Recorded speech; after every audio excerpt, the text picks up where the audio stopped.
Hi everyone, I am Priyanka Jain. I am a verified educator at the Unacademy Plus platform, and there is a big news for all of you. We are starting a course, a theory course for the inorganic chemistry for the CSIR NET as well as GATE exams. For both the exams this will be, and here we will cover unit 1st, unit 2nd and unit 3rd. In unit 1st you will see whole the periodic trends, whole the properties. In unit 2nd you will see whole about the bonding in the homo and heteronuclear molecules. Whatever you need you will see here with the questions. Okay, and in the 3rd unit you will see acid and bases and non-aqueous solvents. All the things will be cleared here, and there will also be doubt session, and this course will be in Hindi, and the course is starting from 11th of October. Okay, so if you want to see this course, what you have to do, you have to subscribe the Unacademy platform, and then you have to click on my code. My code is Priyanka Jain 10, Priyanka Jain 10. Okay, if you are clicking on my code you will get a 10% discount on the subscription. And here is a special thing for you. In the special classes you have an opportunity to raise the hands.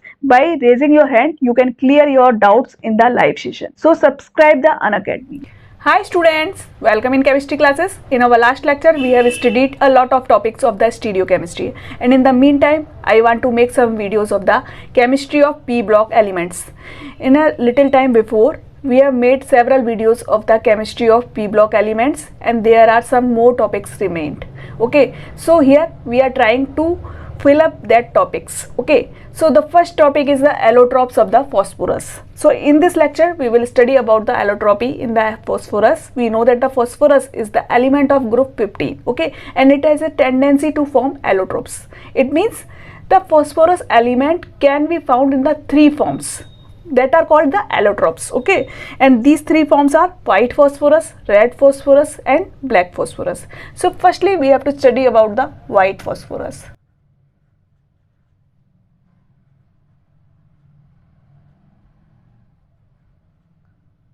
White phosphorus is the first allotrope of the phosphorus, in which the phosphorus is present in the form of P4 molecule. Okay, this P4 molecule is in the form of tetrahedral. It means if we are making its structure, this will look like this.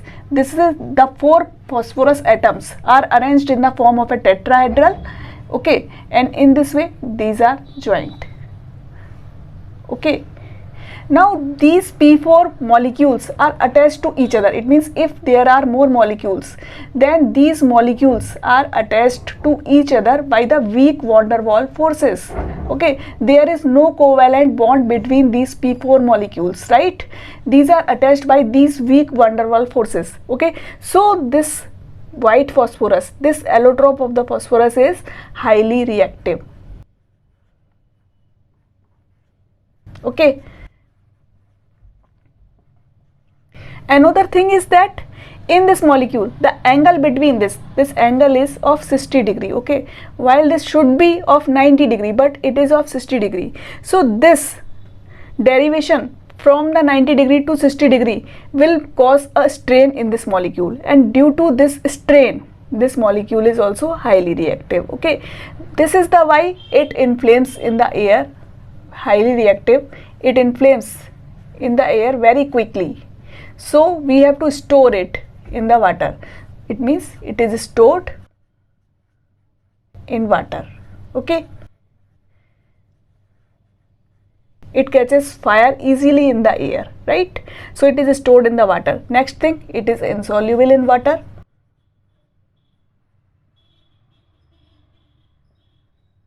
While it is soluble in the organic solvents, it means it is soluble in CS2, in liquid sulfur dioxide, in liquid ammonia,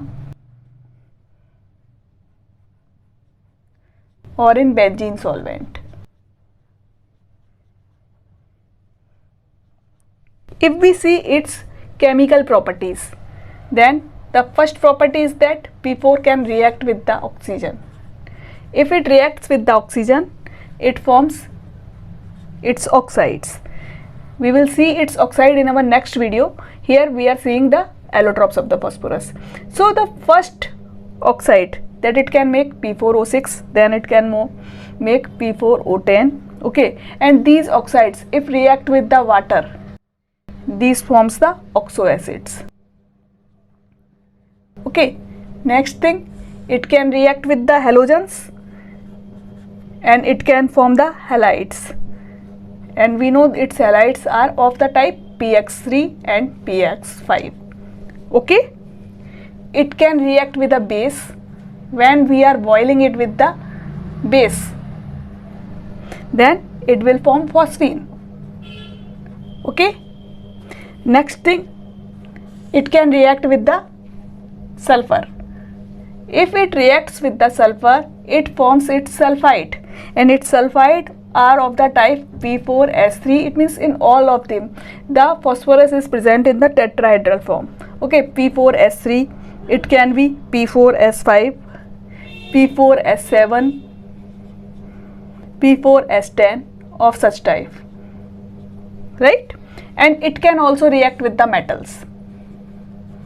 Suppose it is reacting with the sodium, suppose, okay, so it will form Na3P. It means it is forming the phosphides. So these all are the properties of the white phosphorus. Okay, second allotrope of the phosphorus is the red phosphorus, and it is much more stable as compared to the white phosphorus, and it is prepared by heating the white phosphorus. If we are heating white phosphorus at 400 degrees centigrade in a sealed vessel,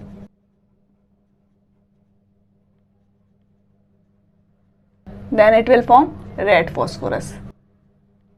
Okay, and this red phosphorus is, we can say, it is much more stable as compared to the white phosphorus, so we can say it is less reactive.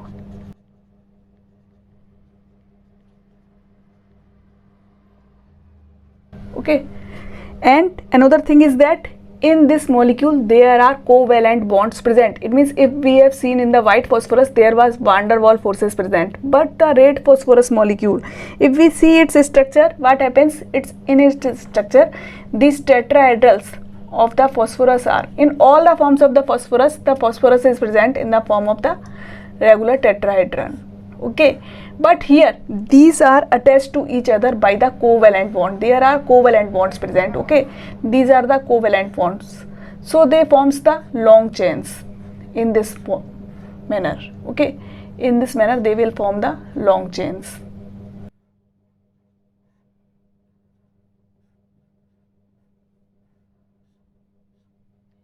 So this will have the large giant chain like structure in which the P4 molecules are attached to each other by the covalent bonds. So it will have a higher melting point as compared to the white phosphorus.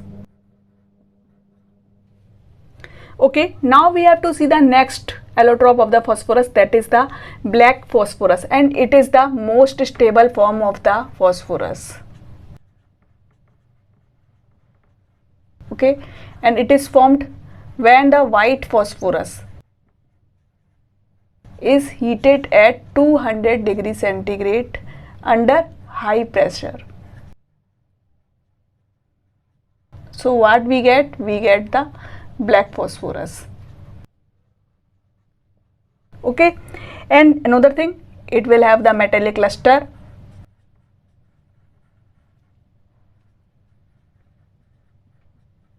It can conduct the electricity and heat.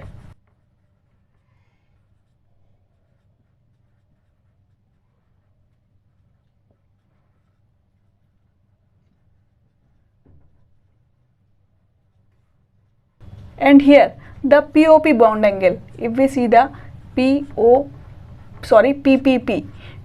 bond angle is here of 99 degree. Okay, actually this molecule has the double layer structure in which it has the zigzag like chains. Okay, if we are looking at its structure, see how this structure will look like. This will be in this form. This is the 3 phosphorus, this will be in the zigzag manner like this. These are the phosphorus that are present in the zigzag form. Okay, and this is attached to another phosphorus. These layers are above and below. Okay, one layer is present above and another is present below it. Okay, so this is attached to this below phosphorus in this manner, and this is again present in the form of a chain like this.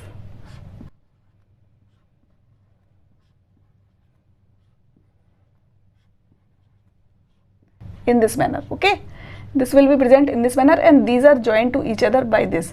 We have made this type of bond because this is above and this is below. Okay, similarly this will be attached to another chain. Okay, so one chain is present above and one chain is present below in this manner. Now you can see that each phosphorus is attached to the 3 phosphorus by 3 bonds. Okay, it means each phosphorus is making here 3 bonds, 2 in the same chain and 1 in the chain that is either above or below this chain. Okay, so this will be having the chain like structure, and you can see how such a structure is. So this is the why this structure is most stable form of the phosphorus. So this is all about the allotropes of the phosphorus. Meets you in the next video, and we will cover some more topics like the oxoacids of phosphorus, oxides of phosphorus, and several other topics are here. We will cover them. Thank you.